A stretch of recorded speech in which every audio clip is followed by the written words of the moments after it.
All right, welcome to the Daily Dirt, Dustin Diggs. Exciting podcast today. A fellow podcaster, Mollie Amburgey, is here. Yes, I got a little sound effects. Oh, we got some sound effects? Yeah, sound effects. So, yeah. I've been listening to your podcast all week. You do a great job. Oh, thank you. You make me look like a phony over here because you're so good at it. I love this space. That's what I was saying. I was like, you've inspired me. I'm very impressed. One of my favorite colors is blue, so I love this. I like the blue because it makes it kind of relaxing. That's why I did the blue over absolutely. any other colors. Yeah. Oh, yeah. That was actually, not to interrupt you, but the blue is also good too because I was a theater major, and in film, they always say it's always good to have a blue background wherever you do recording or have an audition. So I just thought that's what you were going for. Blue just looks good with everything. Well, I just try to make the audience feel or the guests feel relaxed when they come in. Mm-hmm. So I do. So you're from Ohio. Yes. You moved to St. Louis, and so you do have a theater background, a little bit background with you. You have an amazing podcast, which we just mentioned, but stand-up comedian, which I saw a couple of your things up at the back door, and different stand-up things you did. That's really good. And then you have a theater background too. Mm-hmm. So kind of was it easy with having a theater background get into stand-up because then you're kind of used to being on stage? Yes. I always say I feel like I always had performance-wise and having the comfort of talking to strangers, because that's always the hardest part about comedy is that it's just you. Like in a play, I'm able to bounce off different people, or if you forget a line, somebody can pick up the line for you, and it happens all the time in theater. But when it comes to comedy, it's really all you. So a lot of times going off of your personality first, especially when you're first starting doing comedy and you're bombing a lot and you're not really sure what your voice is and you're figuring it out, just having a nice smile and laughing, at least it gets people on your side to support you as you're trying to figure out who you are and what you want to say on stage. So theater, you grew up in high school doing theater and in college? Yeah. I started out in a lot of theater majors start out in dance. So growing up, I was on dance team. I took ballet, tap, jazz. I was even on. I completely forgot I did this.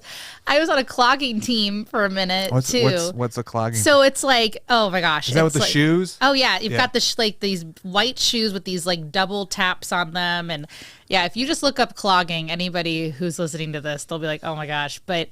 It's that was always fun. So I learned everything. And then in high school, I started doing theater plays and whatnot. But I wanted to double major. So I did journalism and theater over at St. Louis University. So that's how I ended up in St. Louis. Oh, okay. So that's how you moved to St. Louis then. Yes. Because most people leave St. Louis, it seems like, not really move here.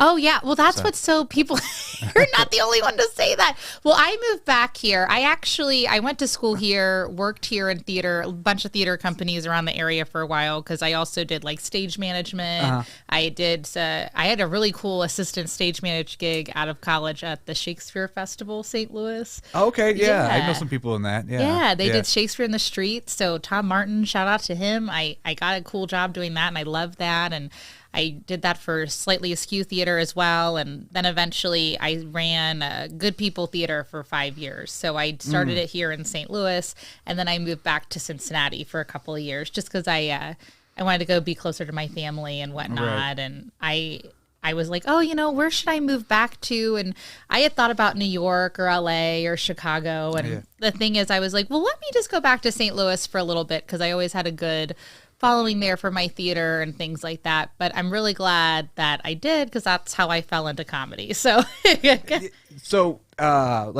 going on theater, then we're going to jump into the comedy. So what type of plays were you doing? Mostly Shakespeare? Did you ever write your own theaters? Yeah.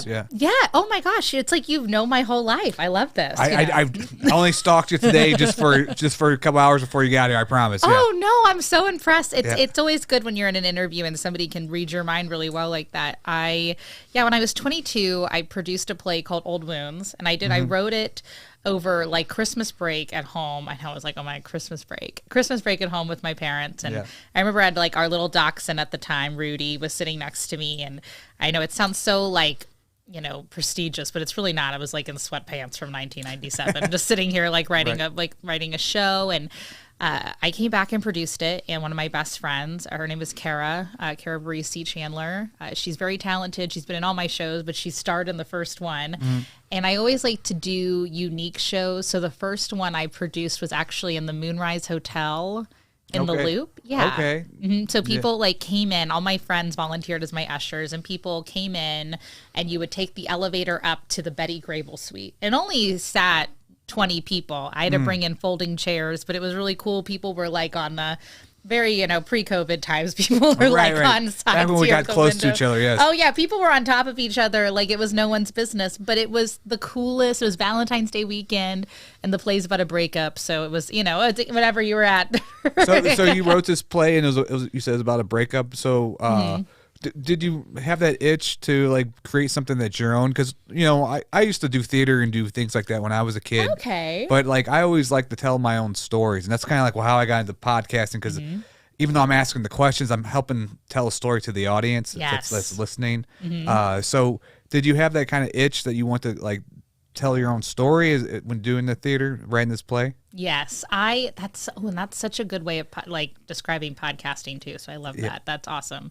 But yeah, I had noticed there was a really big boom of like people writing their own plays and producing them. And some people would even star in them. And I was like, oh, well, that's a little too much for me. But I was like, I'll write it, produce it. And I took directing too in college. I love directing. So I was like, I'll direct it as well. And just being able to maneuver those parts. Like it's one thing when you're on stage, and that's still a really beautiful feeling as well. But there is something really cool about bringing a community of people together, even if it's just two people in a play. But you've also got, like, my friend Will was my assistant director, and then my friend Julia was my marketing director, and you just bringing that community of people just to put on a 30-minute production and the Betty Grable suite, it's so crazy to me. But I like bringing people together as it is, which is why I like podcasting, is highlighting people's talents and getting to know people. And a lot of times making connections, that's like the big thing. Everybody's like, network and make connections. But sometimes it's cooler to have like a intimate connection with people. So that's why I wanted to have a smaller show and, meet people. And it was, I don't know, I just had like the HEC TV came, and it was just amazing too on the aisle. I loved it. It was just a cool feeling to have people just back you up like that. And you only did one show of it? So that was my first one. I always remember that as my biggest one because that was the first one. But yeah, I did another one I produced in a coffee shop in Shaw neighborhood, because that's where I used to live in the city at Restituo. It's no longer there, unfortunately, but I did a show there called Is This Really Happening Right Now? Where everybody had like, their first vignette was, is this really happening right now? And it went over, each character would talk about like, I ran out of toilet paper. Is this really happening? Like, I can't afford dry cleaning, or this, just things in your normal life that you would be like, is this really happening right now? And then there would be these little vignettes, but they were directed or choreographed to where people would be sitting and eating and drinking coffee and watching the show. And then when I moved back to Cincinnati shortly after that play, I brought that play to Cincinnati. So I brought that for downtown, and I produced a few more plays in Cincinnati and some churches, because there was a cool church balcony that looked like a loft. And it was just really fun. I love doing it. I still do stuff with the St. Louis Fringe Festival too. So I still try to keep doing it, just but obviously a little bit slower. So that was, it sounded like that was more like improv a little bit, with some of the theater too. Some of it, yes. Even though it was scripted, you did have to improvise with the space. So again. And so that's kind of like what I have never done stand up, but like I've done a little bit of improv and comedy. But so doing kind of improv, making people laugh with these plays, is that what kind of got you the idea to get into stand up? I wish it sounds like it's a very good correlation. But I'm totally off. No, I always enjoyed being, when I was in theater, most people want to be like the serious actress, and I loved Meryl Streep and Nicole Kidman, and I always wanted to be that person, but I always got cast as the comedic actress, and I hated it. You hated it back? Okay. Yeah, like I enjoyed doing it, but I just was like, why won't anybody just like take me seriously? Because like all my friends were doing all these like serious roles, and everybody's like, oh, it's just Mollie, being silly again. And then when I was moving back to Cincinnati, I had always been familiar with comedy, but Netflix would have all these comedy specials, and you would see people like Ali Wong or Amy Schumer or Nikki Glaser. And I was like, oh, I relate to these women a little bit more because of my fun, wanting to have fun and having a good personality and stuff. I was like, what if I tried stand up? Which a lot of people are like, you go to Starbucks every day. Like, what are you going to talk about? Which I don't until recently because it's right across the street from where I work. But I loved it. Like, I love the challenge of it. I love laughing with people when they get your joke, and the challenge of even if they don't, what can you do to get them back on board with your set? Right. Yeah. Mm-hmm. It's about keeping that, I guess, that energy. Yes, absolutely. Yeah. So, did you go do research before you went on stage? Did your first open? I guess your first was probably first open mic that you attended to do your stand up. Yeah, I kind of. And this is where you were like the theater to the stand up, and I appreciate you bringing that up. I knew when I would watch different people produce their shows, I would go and watch other people make theater happen. So I was like, let me see. I have these different things I've written, but let me watch somebody else produce something. Okay. And it was the same with open mics. I went to, when I first moved back to St. Louis, I went and watched a few open mics first. So I saw Helium's. I went to the Funny Bone for a minute. I wanted to see how each venue and even the independent ones would be run, just because I feel like a lot of times people, which is fine too, we all learn differently, throw themselves on stage and you don't realize that you're going to get a light after 4 minutes or this is going to happen, versus I was like, cool, I know I'm going to get a light after 4 minutes. If the 2 candles at the Funny Bone go up, means I've got to get off stage. So I was able to, and I, being a theater person, I like being able to go off of cues of somebody bringing me in and telling me to get off at a certain point. So, and is that how you kind of broke down your set? Just because probably 4 minutes is real quick, but like probably your first time doing stand up, 4 minutes probably seems like it's forever. Or was it? It the opposite, or it went by faster than you thought? Oh, I was, and I'm sure as you can tell, I'm kind of a fast talker, but I was a speed demon when I first started doing comedy, because I was like, oh my gosh, it's going to be 4 minutes only, and I've got to fit all this material in, and I need to make sure everybody, but because you worry so much in your mind, it's like, you're like, oh, I forgot, like, we're supposed to be laughing in between all these things. And, there was a lot of really good comedians who would give me advice on how to slow it down. And I was listening, one interview, so you listen to a lot of comedy podcasts. Nikki Glazer's You Up, she had Greg Fitzsimmons on. Okay. And he had this great, quote about saying, just enjoy the silence when I'm butchering it, but, just enjoy the silence. Take that breath, enjoy the silence of it, and move forward either way or something. And I was like, oh, I'm going to channel that. So. Yeah, I do acting, and we do some comedy skits called STLI, but I always tell the actors, a lot of people don't do beats, and which is a beat is where you take a breath, and I'm like, almost like make the reaction of what you're going to say before you say it. It'll help you with their beats and spacing things out, because a lot of actors just, they want to sprint through the whole dialogue. And I'm like, no, take a chance, let the audience see your face, make that reaction before you say your next line, and kind of slow it up a little bit. But yeah, it's one thing I noticed with the amateur comedians is it's more of a pacing thing, that they don't stop for the breaks, because then if you're jumping into the next joke and people are laughing at the last joke, they're not going to hear the beginning of the next joke, and then they're going to get lost. Yep. Yeah. That was my issue. Yeah. I was ready to go. And, also I was excited too. So it's just like, oh my God, somebody laughed. Okay, when I'm going to the next one, we're going to get you to laugh at this too. But I'm like, oh, you got to enjoy what just happened. That's my whole life. I'm like, I got to enjoy the moment I'm in. So, yeah. So for to come up with the subject matter, that'd be hard for me, because I don't know what type of stuff I would be able to come up. I mean, obviously, I think I'm kind of funny in certain ways, but I don't know if I'm stand-up quality, but I don't know what kind of image do I want to give off for a stand-up comedian? What subject matter should I talk about on stage? Was that tough for you?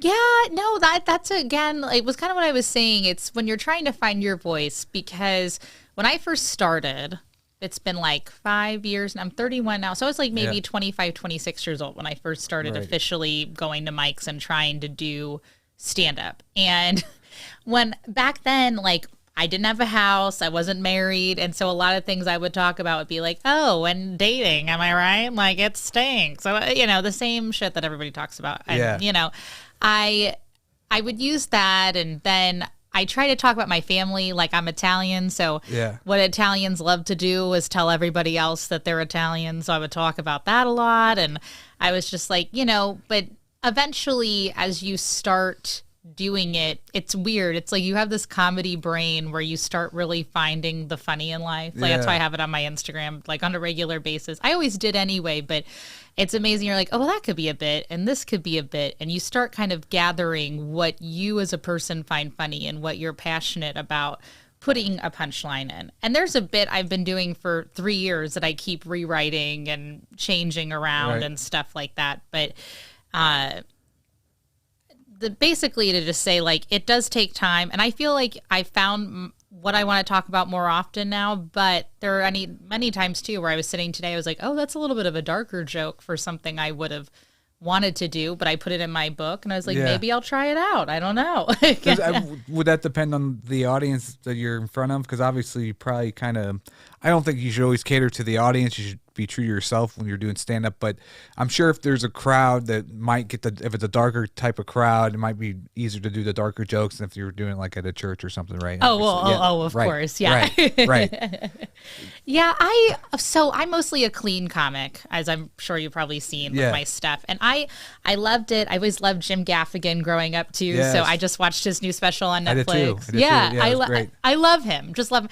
And I'm like, if I had Jim Gaffigan's life, I would be just fine with that. Just like, he's just chill. He likes comedy. He's just having a good time. And I was like, that's what I'm kind of, trying to go for. But he does do like some darker jokes too as well, but he still keeps it clean. So I was like, oh, if that's, if he can do that, that's maybe something I can work towards, where sometimes, sometimes things are funny because they are so dark. But it's just like what you said too. When it comes to a crowd, sometimes if, it's like, oh, I can't drop the F-bomb here, but maybe one or two I could probably drop somewhere else at a club or something. So, so ever since then, are you always thinking of bits every day? It's kind of like a addiction, not addiction, but like always like, wait, that could be a funny bit right here, or this situation. How can I turn this funny situation with this customer I had to deal with into a funny bit? Oh, yeah. And so I've learned to, it's good you bring this up as well, because, something will be so funny in the moment and you're like, how do I make this in a punchline or in a one line? How do I make this happen? And then what I just have to do is just write out what happened first, just so that way I remember everything. Right, yeah. Because I get so caught up in the craft. I'm like, well, I can't even apply all these tools if I don't have the actual story that I'm using. So, yeah, it does happen a lot. Like, you'll just be walking down the street and you'll see somebody and you're like, oh, got to make a mental note of that, and make sure you do write it down, because I'll say that all the time. I'll be like, oh, I got to make a note, and then I don't, and then I forget it, and I'm so bummed. Yeah.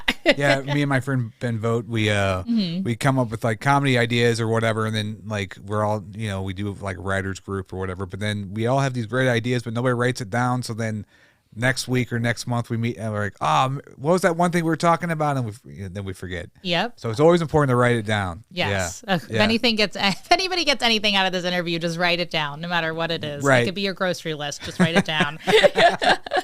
So doing stand-up, that was, from what I've done the research, I was like, 2013 when you first started doing the stand-up? Kind of, yeah. I graduated from college, and then I did do like a couple of charity shows. That's probably what you saw. Yeah. Like, they're more like one-woman shows, but they called them like comedy specials to get people to come and support, which they were not. But yeah, I started kind of dabbling in it. I really started more 3 years. So yeah, about like 2016 is when I really started kind of going to more open mics and things like that. But yeah, our St. Louis scene is really, really, really amazing. Like, there are other places I've been to that aren't as organized as St. Louis. I remember I went out to LA. This was like 2010. I'm like, I'm going to go to the Comedy Store because that's epic, legend. Yeah. But I thought like all the comedians would be way funnier than the people that I've seen from St. Louis, because I used to always go to St. Louis open mics. But it's not. They're all the same. It's the same. So St. Louis has a lot of great comedians here, and there's a lot of good outlets. Well, we have the Funny Bone, you got Helium, you have out there in O'Fallon, they got the Backdoor Comedy Club. What's some other good venues? Oh, and the Monocle, which you did a couple of shows there before. Yes, yeah. Unfortunately, they closed with COVID, but it was a great. Now they do have. Oh goodness, there's another. Well, there's a few event venues in the Grove. There's the Improv Shop too. They do stuff there as well. But yeah, the Monocle was great. Loved when that was open, because that's where I did a couple of shows. I did that. I'm So Famous, I Get Recognized recognized at the Wendy's, which was yes, that was the charity. So I would use those shows. They're like, do a one-woman show, and I was like, yeah. So I would partner with the charity and give back to that, and then. But yeah, there's so many event venues that are even popping up now that sometimes I run the St. Louis Independent Comedy website that I don't know if you know Chris Sear.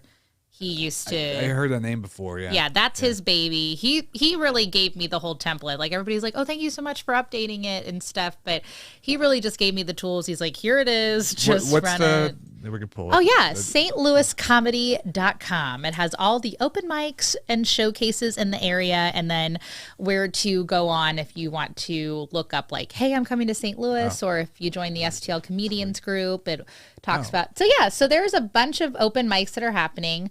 A couple of those are going to be on hiatus now just because of the new year coming in, and I'll add that onto there. But yeah, there's a few. And so you run this website? Yeah. Oh, wow. Okay. Yes. Mm-hmm. And you're saying so some of them, you were saying, I didn't mean to cut you off, that because of the new year, then they're going to be coming back? Yes. Yeah. Okay. I think I've got one. There's a new one actually at Steve's Hot Dogs, the new location on South Grand. Jeff Stevenson is running it. I'm so sorry. I'm not pronouncing that last name. I think that's right. Yeah. Yeah. And I love that Steve's Hot Dogs is doing that, but that should be coming back, January 6th. So I'm very excited about that. And then the new Funny Bone in St. Charles opened up too in the streets of St. Charles. Oh, that's right. Mm-hmm. When did that open up? So I haven't been there yet. Maybe like last month. So I'll be hosting there tomorrow for their open mic. So yeah. Okay. So is that what so you start doing a lot of MCing during that time? Mm-hmm. Do you like that better than doing a whole set? It seems like that'd be. You know, some people are always like I actually love hosting. Now, there are some people who are like, I hate hosting. I don't want to call 20 names. I don't want to remember 20 names. Or, you know, sometimes things do happen where somebody's doing a guest set and maybe it just wasn't told to you and whatnot. But I personally, I like being a welcoming person. So I'm kind of selfish in the fact that I'm like, oh, I get to fulfill something in my heart, but I also get to work on my comedy as well. Right. So starting at like the top of the show, I especially when you're in a room with such a amazing headliner that you get to work with, hopefully amazing. Yeah. You know, I'm sure there's horror stories that people are like, well, I had a headliner once, but every headliner I've been very lucky has always been very kind to me. Even when I would just come do a guest set, I've always had a headliner be really kind and, you know, wanting to be good to me and help. But it's so fun because then you're like, the crowd gets excited with you. I'm like, who's ready to see, you know, Kevin Bozeman tonight? And everybody's like, yeah, you know, and it's exciting. Well, you seem like you'd be a great MC because you're very, I won't say the word bubbly, but very, you know, and it seems like you can raise the energy in a room. I appreciate it. That's what we need as an MC. So yeah, so you'd be a great MC. Yeah. So if I ever need a MC, I'm going to call you up. Oh, please do. Yeah. So doing the comedy, then how did the podcast come about? Because you've done about 48 episodes? Oh my gosh. I think I've done like those are, so I do it by season. So I would want to say, I think I've actually done over 100 now, but some of those were super old. So sometimes people will say that because they can't find the old stuff. Yeah. I've already deleted some of my old stuff already. Oh yeah. I'm going back and forth because sometimes it is funny to listen back. You're like, this audio is terrible. And sometimes I'll look at my, like when you look to see who's streaming stuff, I'm like, who is but you know, whatever. The point is though, I didn't really want a podcast to begin with because there was, and I'm sure you understand this as a fellow podcaster, it's a very saturated thing where just because of the ease of setting it up, everybody's like, well, you know what? I think I'm going to get a podcast. You know, this is really going to give me a platform to talk about absolute junk, you know? Yeah, right. And I also didn't want to do, some people just have a podcast with themselves. And I was like, well, I don't want to just talk to myself the whole time. But then I was like, well, what if I did a branding thing where I was like, you know, I'm pursuing comedy. What if I kind of use this as a branding technique where I started talking to other comedians or friends or people and see where it goes? Yeah. And it went pretty well. Well, when I started what I did, we'll tell war stories now. Yes. I just started with my friends first, my inner circle, because I was I was like, well, I don't know if I'm good at this, or I'm still like that now. But I was so that way I feel comfortable. So I was talking to them, and then eventually it was friends of friends, right? And then it blew to like people were starting to reach out on Facebook to me to be on the show. But that's how I started. I started just doing with the friends first. Yes. And that's what you did with just fellow comedians. Oh yeah. Well, so I actually just had my girlfriends who were not there, and I always say this: some of my girlfriends are funnier than me. Like they should really be doing stand up, but they just don't have the desire or the time or anything to do it. But I was like, why don't you guys just sit with me? And I had an artist loft at the time, and all I had was my phone. So I was like, let's just record on my phone and see what it sounds like. And people were like, oh, you guys are all really funny together, and you were leading the conversation really well. So I started like bringing people, like the first 10 episodes were on my phone. Like I cringed just thinking about that, but they were. And then I bought a microphone from Micro Center. It was $10 less than the other one, just because the one I bought was a Snowball, but I bought the black one, and the other ones were going to be more expensive, but the black one was the last one left. So they were like, we'll just take $10 off for you. And that's how I decided what mic I was going to get, because I didn't have any money. I was like, we'll find out. And luckily, I have so many amazing comedian friends in St. Louis, Missouri, that came and sat with me in a laptop and a microphone, and were so patient and gave me an interview. So when I started recording in my friend Chris's studio, I would invite those people back. I'm like, remember when you basically sat with me in a closet and we recorded this? Come on back. Let's do an extended version of our conversation. So where do you record the show now? What the studio is? Chris's studio? So I'm not friends with Chris. Maybe. That's okay. Oh, you're fine. Yeah. So it is called Midcoast Media Studios. Okay. Yes. Okay. So I lived in the artist lofts, and Midcoast was in the Zach building in the Grand Center Arts District, where I went to school and I did all my plays and stuff with the Fringe. And I had done shows. He does he produces comedy series and happy hour series and stuff. And I just mentioned him. I was like, I'm like doing this podcast. And I said, I don't really know what I'm doing. So he's like, well, why don't you just come in and see? He's like, you've been in our studio to do interviews and stuff when they had We Are Live Radio. Why don't you just come in and, try a couple of audio sessions and see what you think. And if you want to stay, let's have you keep recording.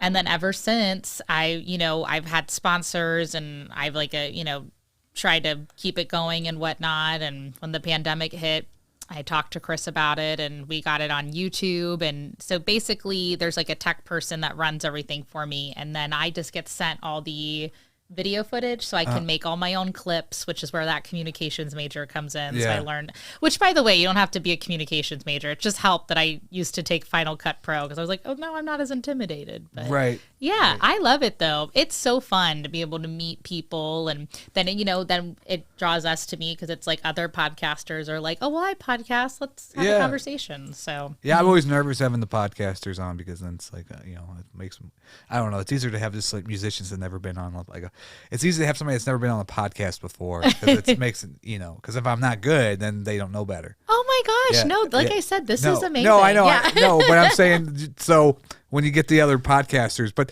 I also notice like a lot of podcasters, it feels like their competition. Like I hate that about St. Louis, is that it's like, it seems like there's people that think like we're in competition, but we're really not, though, because we're all trying. Like you had Bates on your show, which was an excellent guest. I love her. Yeah. And I had Bates on, and but her being on your show made probably her better being in front of the camera doing a podcast coming on my show. So it helps us both out. Yeah, absolutely. Yeah, she was great. I love her. Mm-hmm. So when you, how do you figure out the guests you're going to have? Do people reach out to you, or do you think like, I really want to talk to this person, because I'm kind of like, how's it? No, that's a really good question, because people all the time are like, it's hard when people reach out, just because sometimes like people think like they're ready to be on a podcast, but sometimes they're not. Yeah. Like I have a lot of, sometimes people will be like, oh, I've done comedy for 5 minutes. Can I come and talk about it and give some advice? I'm like, well, no, because you've only been doing comedy for a month. So, but versus like with Bates, she and I actually met at an event, and it just was, I don't know, when it's just like natural to talk to somebody, and I was like, you're just amazing, and she's like, you're great, or whatever. And then that I messaged her, I was like, hey, I remember going to this talk. I know you've got a busy schedule, but if, you're interested. And she's like, oh my, of course, I will totally come. And just because I met her at this certain point. Now I have, though, reached out to other people who I haven't met. And I've been like, hey, here's my website and my resume. If you feel like I am worthy of your time for an hour or so, pop on. And sometimes, you got to shoot your shot. And if people, like some people are like, I really would prefer not to be on a podcast. That's okay. It's nothing against you personally. Right. I got that too. Yeah, I get exactly. It. Yeah. But it's like some people will say that they're like, what do you do with rejection? I'm like, well, when you're in theater and everything, you get rejected all the time. So yeah, so I'm used to rejection. I'm almost tired of it after a certain point. But yeah, I mostly do the reaching out. Now, every once in a while, I will get people that'll recommend a guest. They'll be like, hey, like the woman that was in technology, I was saying, my friend Shanae, she is dating a friend of mine. And he was like, I'm not trying to like shout out my girlfriend, but she is amazing. I was like, well, you know what? Let me just email her and I'll look everything up. And she is amazing. So that's why I'm like, yeah. I'm kind of different than you because I do my podcast every day. And so I don't turn anybody away. So at this point. So, because there's always, everybody has some kind of good story in them about, True. And so even whatever background they have, I try to find some kind of story or some kind of thing that they have. So absolutely, I try to just take everybody at this point because I think the one podcast I was just listening to today, you were talking about like it takes 10,000 hours to like be good at like master a craft. Yeah. So I told myself when I first started doing this like a year ago, I started like 2 years to yesterday, but I was like, I'm going to do 500 podcasts next year because that way I can get good at this or whatever. So I'm at 400. So this is like the 400. There you go. Hey. So, but congratulations. It's all right. Yeah. Congratulations. But I feel like, there's still a lot to learn. And, this is something that's, because you probably look back at your first podcast and then you're kind of like, oh my God, these questions I was asking now. Yeah. Yeah. Right. I totally feel the same way. Yes. Right. But I think what's great about your podcast is because you have a great personality. And so, thank you. And I think you get a different type of reaction out of, I guess, and I think I would be able to. Just with your kind of personality. This is my thought.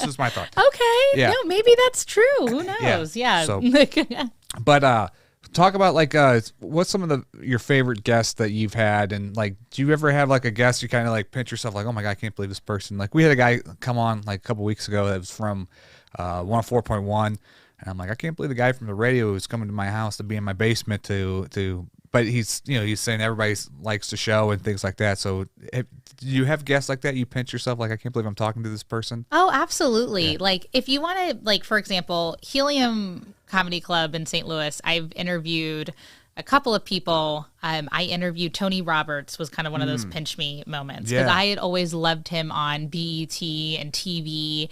And then as my podcast kept growing, Helium's PR reached out to me, and Meredith Trotter, very sweet lady, was like, hey, would you ever be interested in interviewing anybody coming to the club? And I was like, yeah, absolutely. I got to reach out to her next year too as well, just because I've been busy with people. But she's like, well, how about Tony Roberts? He's agreed to come on. And I was like, I actually didn't even, I usually do a promo for each guest that's coming on. I didn't even do his promo until we had the interview done, because I was like, oh my gosh, like, what if it doesn't happen? And then the sweetest man shows up on my screen, and he's so kind. And he's like, Mollie, we're both you're my home girl. Like, it's okay. Like, it was wonderful. And I remember I got off the computer and I was in Cincinnati because it was, I think, Labor Day weekend, because he had a show coming up at Helium that week. So I had to get the episode ready for then. And I ran out and everybody was barbecuing for the weekend on our street. And I was like, guys, I just interviewed Tony Roberts on my laptop in my basement. And my neighbors were like, what? What? I said, yeah.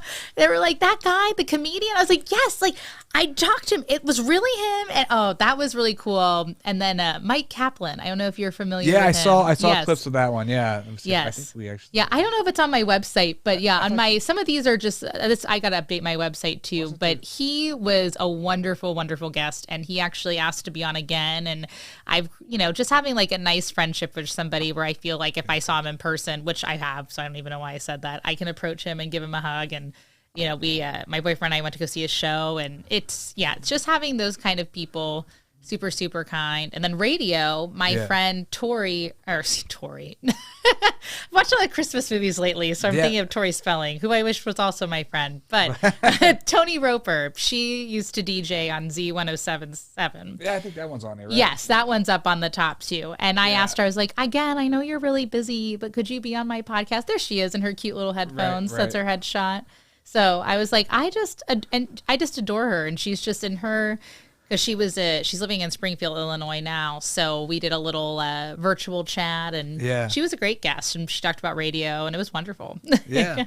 I did like that one. I listened parts of that one too. I tried to get, like all the ones you had today. I was wanting to get like listen to different as many clips as I could. Mm-hmm.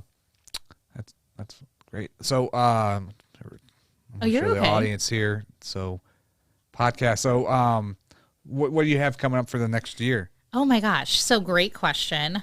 I know. So I'm starting to book my guests, so I'll be announcing that once I get all my official confirmations. But I do have a showcase that I'm going to be producing in part with my podcast. We won't be doing any like live podcasting or anything like that, but I have invited a couple of people who have been on my podcast. Tina D-Ball, she's amazing. She has won, I think the 2018 was the year that she won for St. Louis's Funniest Person at Helium Comedy. She'll be headlining. She's also the co-host of the Slap City podcast, which is a great podcast. And then Michael Anthony will also be featuring on the show. I know, we're just like, let's just go. There's my boyfriend. Hello. It's right here. There we go. Yeah, now we can share the screen. Well, I can show the boyfriend too. I know, right? I was just like, there's that. I was like, I know it's there somewhere. Yeah, Mike Anthony. Oh, and Mary Jane, Yeah. Oh, yeah. Mary Jane and I have done a show together. There was a guy who was independently producing a showcase at the Sky Music Lounge in Baldwin, Missouri. So we did a show there, and that's when I first saw her. I've never seen her perform. So I messaged her. I was like, hey, do you want to get on this show? And she's so funny. I'm always so impressed by her work ethic and how hard she works, and winning the Comedian of the Year. And Mike Anthony again. Mike Anthony I met.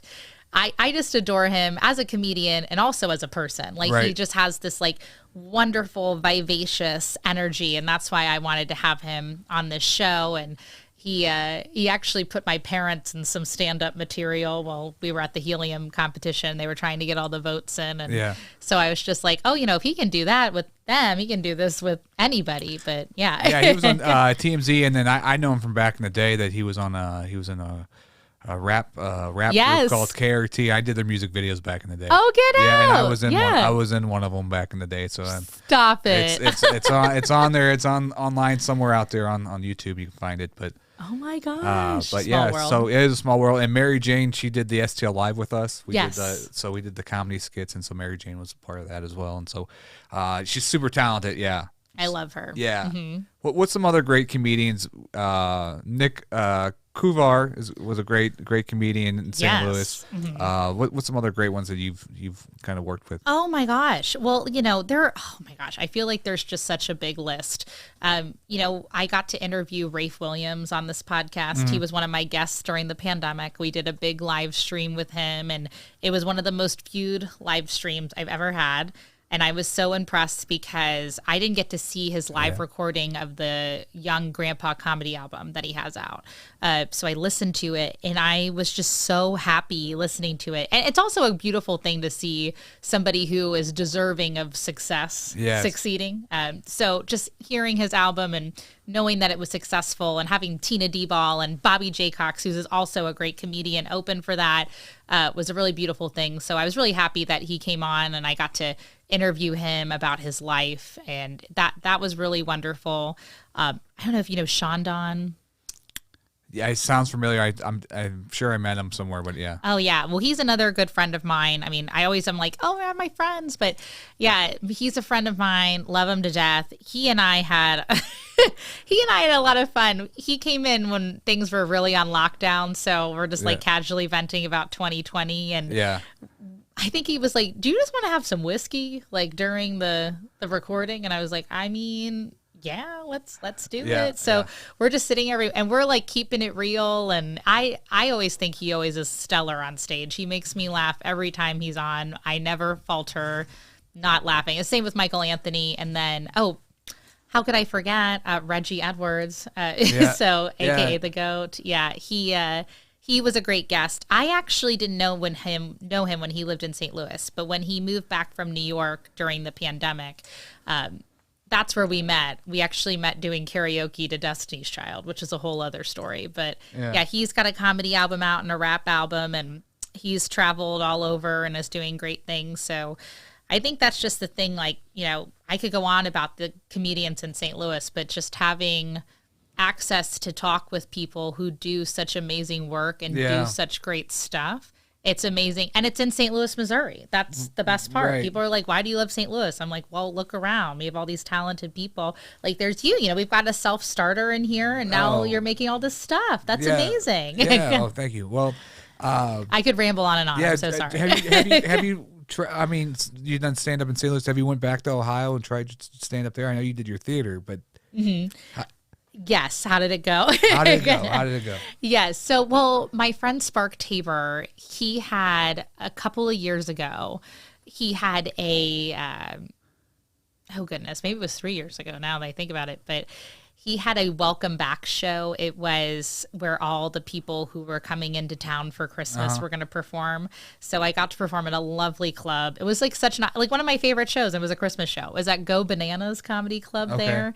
And the room was so full. It was like such a beautiful time. Like I still have my recording from that night just because it was I've had it played on a couple of radio interviews just because it was so fun to be home. And you don't know everybody's laugh, obviously, but my family was there, so I knew their laugh, and they don't really get to see me do stand-up a lot, so just knowing that they were having fun with it as well, and having them watch me when it's not necessarily, being in theater major, you're always very refined. It's just a different world. Right. Like nobody is, but when you're doing, at least for me, and I should say, because some people, are doing one-liners and stuff, but for me personally, comedy allows me to be my most authentic self. So knowing that my family was on board with that was cool. I really liked that a lot. So your family's really supportive of what you're doing? Oh yeah. My mom is still like some.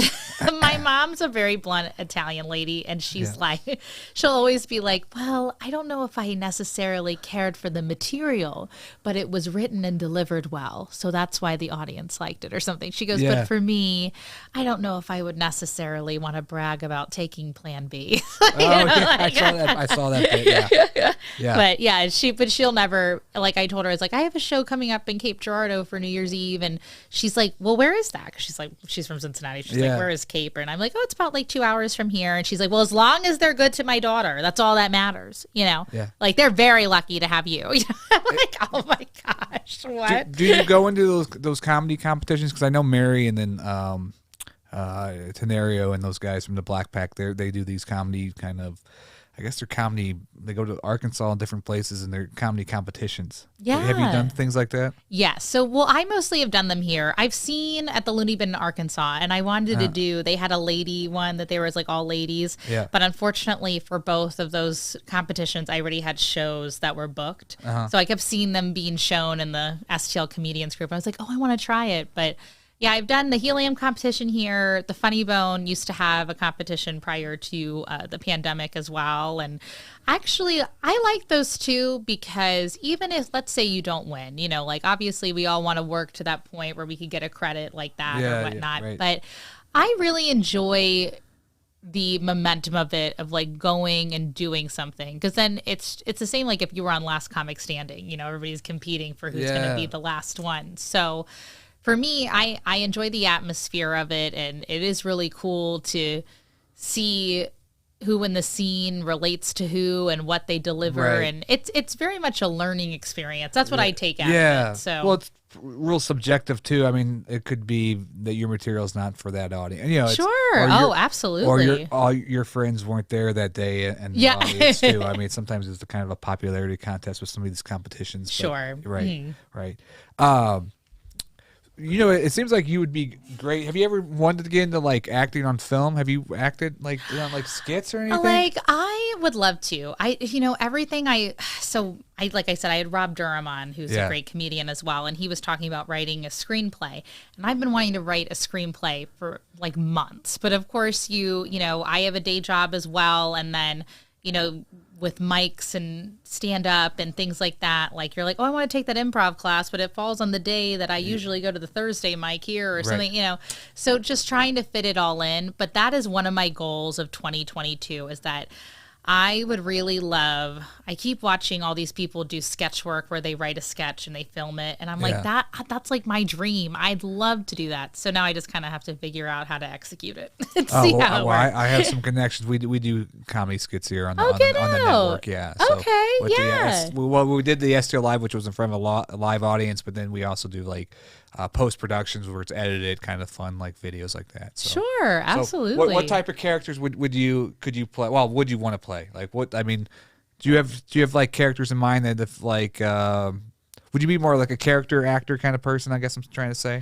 It depends. Like I will write down. I used to work in customer service a lot, so I'd love to do certain situations in customer service where things go awry, which sounds like really simple. But then once you start breaking it down, I'm like, well, how does this relate to this person and where? Right. And I have like a TikTok. I just downloaded that, but I'd like to do something a little bit more professional, where it's like, here's something that's actually been produced. You have actors on it. You have people reading a script or, and adding their improvisation into that and whatnot. But yeah, I usually would like to do something in like a customer service setting, just because I'm a big fan of, Superstore. I love that show. Yeah, it's a good show. Yeah, I was like, I like that one. And then I was a big fan of Parks and Rec too. I loved Amy Poehler. I really related to Leslie Knope a little bit more than I wanted to. Yes, the Amy Poehler. Because you were talking about Jim Gaffigan earlier, and I think what's funny about he does that voice, right? Yeah. Like, so he can say whatever. It could just be something normal, but he says it in that one voice. I'm not going to try to do it because I'm not a good impressionist, but everything's funny in that one voice. Yes. So do you do impressions? Could you do a celebrity impression if you had to? Not really. Yeah. I wish I could, I wish I was better at impressions, which sounds, I was a theater major, but I didn't really take a dialect class, or maybe if I applied myself, I might do it. But yeah, I would really have to channel doing that more. Like there's a mic here called Wild Card Comedy at the Crow's Nest, and I picked the card where you had to do an impression, and people are like, Sarah Silverman, and I'm like, well, we both kind of sound the same when we both talk like this, so it's not really much of an impression, but it's I would have to work a little bit harder on that for sure. Right. I'll send you some links and stuff we done. Yeah, for sure. Some of it's kind of I don't really go for the shock value humor stuff. We do it sometimes on the comedy thing, but I just like a comedy that it can kind of cross all different genres and cross different ages and stuff like that. Is that kind of like what you kind of push for too? Oh, for sure. With my theater, it was the same thing, is that I didn't want to write a play specifically for one person. Like even my one woman show, Lady Warrior, that my friend Caro was in too, it was about a woman's journey, but there was a lot of men that walked out of it as well being like, I had a quarter life crisis like that where I wondered what was going to happen to me as well. And that's why I wrote at the end, and this isn't a spoiler or anything, she's like, this is why I'm a lady warrior and why I put the word lady in front of it. But we're all warriors to our own right, where we're all trying to fight for what we want and what's best for our needs, hopefully. And sometimes that struggle isn't easy, So for me, I always wanted to connect with everybody. I've been pretty successful with doing that. Now, sometimes, of course, in stand-up, if you talk about some material that is women related, I'm sure there are some men who are lost. But, I'd like to make sure whenever I do different genres and stuff. I try to relate to anybody. So right. Have you seen that show HBO? It's on Hacks. Not yet. I just got HBO Max, but I'm watching Succession right now. Yeah. Yeah, well, Succession's pretty good too. It's got a slow start in that. What season are you on Succession? Well, I'm still on 1, so oh, okay. Season 1's excellent. Okay, so, good. Okay, well, I'm not going to do any spoilers, but definitely watch Hacks because I think you being a stand-up comedian, you would love it. It's okay. Yeah, it's about an. Let me see if I can do the pitch here, right? It's an older woman that was like an old school back in the day comedian, and then she gets a younger generation to help her punch up her jokes. Okay. And so there's that generation difference because obviously comedy is different, and obviously we're in different times that we were like 30 years ago. Right. Especially with comedy and things like that. So it's a great show. You would love it. Oh my gosh. Yeah. I'm going to have to look this up now. So we just got it, and I've been watching Succession because that's like, you have a significant other. It's like when you're trying to decide on what to watch. I don't know. Maybe you guys are like no. I have a computer up there by the couch, so she gets to choose whatever she wants to watch, and that is a great setup. I got to talk to Jimmy about this. I'll just do all my social media stuff or whatever, and so I do all that while she's watching her stuff. I mean, there's a couple stuff that we both like. I mean, obviously like Game of Thrones and things like that. See, I haven't seen that yet, but Succession. Why I even bring that up is Succession was the show that we were both like, oh, we want to watch this. I was like, oh, thank God, I won't be sitting here trying to decide because it's like an hour before you pick. It's like, where you decide to eat and what you decide to watch take up so much of your time more than so we're like that too. We'll debate like on what she wants. Well, what we want to eat like before we go out. So it's like totally. It's almost like longer than the time it takes to go there and eat. All the time, and then once we get there, we're like, oh, we should have just done this the whole time. Yeah, right, right. So, anyways, so 2022, you're going to be doing this tomorrow night. No, this is on the January 12th. January 12th for this show, but you're doing an open mic. Yes. At the new Funny Bone in St. Charles. Yeah, so I will be hosting tomorrow. Megan had sent me a text. She's like, do you want to host? And I was like, sure. So I will be doing that, which will be fun. It's a great club. If anybody wants to come out and support, you can support the Funny Bone open mic on Wednesday nights at the one in St. Charles. And then Westport, they usually have their open mic on Tuesdays. And all the clubs have shows on the weekend. Right. So if anybody's ever bored trying to look for something to do, going to a comedy show is so fun. It's like it's just a 2-item minimum. You go in, you have a good time. You just enjoy yourself and you get some laughs. So can't complain. Yeah, it's a good date night. Yes. And then does your show go out live or do you do it pre-recorded and then send it out? Most of the time it is pre-recorded and then I just send it out. Now every once in a while, if I have like a good feeling about an episode where I'm like, oh, this should be streamed live, I'll make an event for it.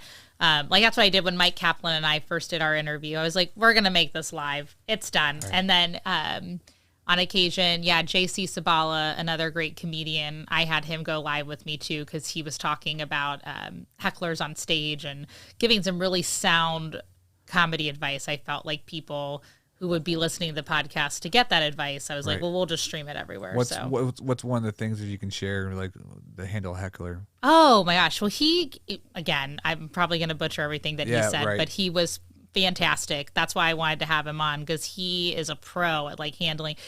Sometimes what happens is you'll hear a heckler, that's what he was mentioning, and you hear it, but nobody else in the room hears it. So then all of a sudden you start looking like a jerk because you're yelling at this person. So like rather than actually doing your entire set. So basically the gist of what he was talking about is like, you either need to keep going and ignore that person that is sitting there, even if it means just turning your back. Or he's like, oh, the person that he watched that had a really bad heckler kind of put the lady in her place. And I can't remember the exact phrase, but if you are a trained enough comedian where you can do that correctly without insulting somebody to a point that people are like, oh, that wasn't very, very nice, you'll be in a good hands. Yeah. Okay. That's good advice. So if I ever have a heckler down here in the basement, I'm going to Yeah. Okay, nice. No. Right. Well, it was great to finally meet you. I think what you're doing is great. And so when does the show usually come out on the new podcast every week? Yeah, normally we used to do it on Sundays, but now I mostly do Wednesday or a Thursday. So in the middle of the week. Yeah. Okay. Well, great. Well, thank you so much for being on the podcast. Thank you for having me. So definitely check out the Daily Dirt with Dustin Diggs on YouTube, like the Arts Unite Network on Facebook, and definitely check out Mollie's podcast. Excellent episodes. So if you like listening to this podcast, you'll definitely like her show. So we will see you again tomorrow.